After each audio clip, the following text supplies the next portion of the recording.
ఈరోజు కృష్ణా జిల్లాలో డీజిల్ సమస్య పైన క్షేత్రస్థాయిలో ఏం జరుగుతోంది అని ఆరా తీసే దానికోసం గౌరవ ఎస్పీ గారితో పాటు క్షేత్రస్థాయిలో జంటిగా పర్యటన చేయడం జరిగింది.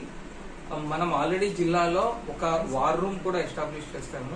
ప్రజలందరికీ చెప్పడం ఏమంటే వాస్తవంగా డీజిల్ కొరత అయితే లేదు, కానీ కొంతమంది ప్యానిక్ బయింగ్ అంటాము మేము దీన్ని. అంటే ఇంకా మనకు దొరుకుతుందో లేదో అనే ఒక భయంతో ఎక్కువ కొంతమంది కొనడం వల్ల, మళ్ళీ నిన్న సండే కూడా అవడం వల్ల, సండే నార్మల్లీ సప్లైస్ ఉండవు, ఈ 2-3 ఇష్యూస్ ఒకేసారి కలిసి రావడం వల్ల కొంతవరకు ఇబ్బంది వచ్చింది.